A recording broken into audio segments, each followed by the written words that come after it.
جی ګرانو کتونکو په لر او بر کې تاسو ته وایم هرکلی. نن به موږ خبره کوو په پی ټي ایم باندې 13 ورځ یو نوټیفیکیشن جاری کړی شو او په هغې کې دا ویلې شوي دي چې پی ټي ایم چې کوم دی نو دا د ملک د په سیکیورټي دپاره یو تھریټ دی او د دې وجې نه دا د انټي ټیرریزم ایکټ چې کوم دی 1997 د هغې د 11B شق لاندې چې کوم دی نو دا پروسکرایب یعنی دا کالعدم تنظیم چې کوم دی نو دا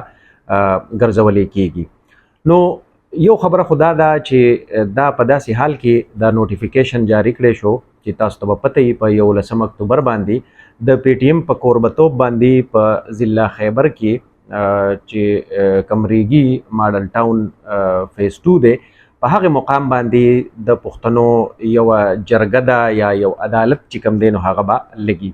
دغه جرګه چې کومه ده دا خو به 3 ورځې څنګه چې ستاسو په علم کې ده او په 3مه ورځ یعنې په آخري ورځ باندې به دا چې کوم دی نو دوی وایي چې موږ به څه فیصلې کوو. د پښتون په هغې کې به نمایندګي د سیاسي جماعتونو په دې کې به نمایندګي د وکلا د تنظیمونو د ډاکټرانو د تنظیمونو د سټوډنټانو د تنظیمونو د جرنالستانو د تنظیمونو دغه رنګې چې د ژوند سره هر یو مکتبه فکر دی مذهبي جماعتونه دا ټول امامان مولوي صاحبان دا ټول به په هغې کې شرکت کوي او هغې ته دعوتونه ورکړی شوي دي. اوس خبره دا کیږي چې په داسې وخت کې دغه پابندي چې کومه ولګولې شوه دا څه معنی لري. وړومبۍ خبره خدا ده چې پرون تاسو به کتلي په ماښام کې نو د یو طرف ته دا نوټیفیکیشن جاری کېدو د کالعدم ګرځولو، نو بل طرف ته به تاسو کتلي چې د پیښور سټوډنټس چې کوم دي د یونیورسټۍ سټوډنټس دي د کالجونو سټوډنټس ول په هغې کې ایون د سکولونو سټوډنټس ول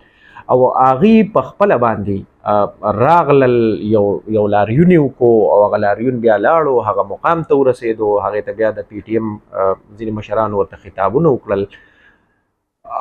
بې انتها ډېر زیاته ګڼه وه، ډېر زیات خلک پر نظر رالل چې دغه خلک یعنی هغه جذبه چې کومه وه نو هغه د خلکو وه. نو خبره دا ده چې د حکومت ولې په خپل سر باندې په یو قسم له یو طرفه دا فیصله وکړه.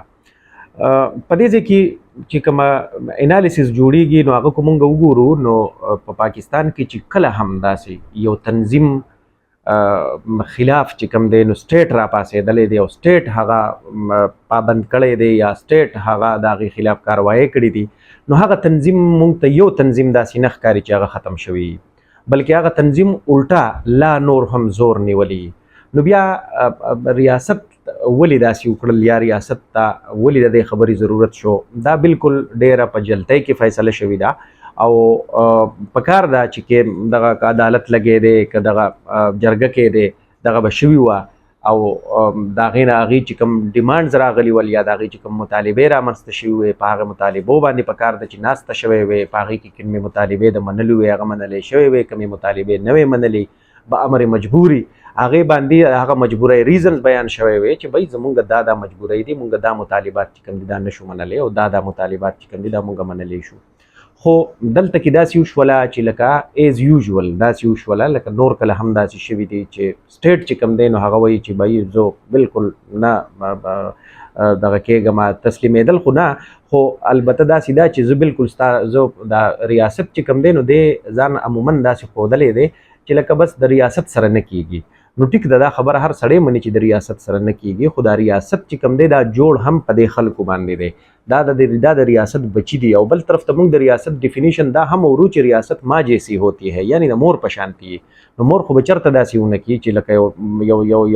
یو بچی په تکلیف کې دی او هغه بچی چې کوم دی یو څه غواړي او مور ورته وایي چې نه به دغه غواړي او اوزه د کور نه یا وی شړو یا ډیسون کو یعنی پردی کو نو داسې به دا په دې مور باندې به خامخا خلک بیا خبرې کوي چې یاره دا لا څنګه مور ده چې لکه د بچي په سخته کې دی بچی په تکلیف کې دی بچي ته مشکل را مخې ته دی او تا بچي ته دا ووایي چې بس ځه ته وځه د کوره ودې شړو نو یقیني خبره ده دا هم دغه شانتې د ریاست د طرف نه هم دغه ده. بل طرف ته که موږ وګورو ریاست په 3 ورځې په هغې باندې حملې وشوې لکه دا ډیره واجبه خبره ده چې لکه د دغې خلکو د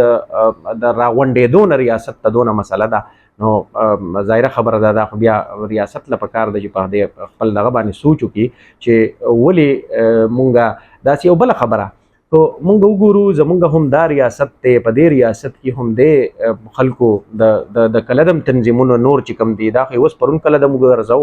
او د دې لپاره ګراوند چې کم دي نو هغه ډیر کمزورې دی ځکه چې هغه خلک خبره کوي نو هغه د عین لاندې خبره کوي د عین په چوکاټ کې دننه خبره کوي هغه بیل خبره ده چې دا نارې چې دی په نارو باندې وسره اختلاف کې دي شي چې دا نارې نه دی وال پکارو یا داسې کو نور کوم خبرې د سټیج نه کیږي چې هغه کمی نه پکارو نو هغه دی وایي چې دا نه دی پکارو خو په داسې کول چې ګنې بیخي دا خلک چې کم دی نو دا کلادم ګرځول نو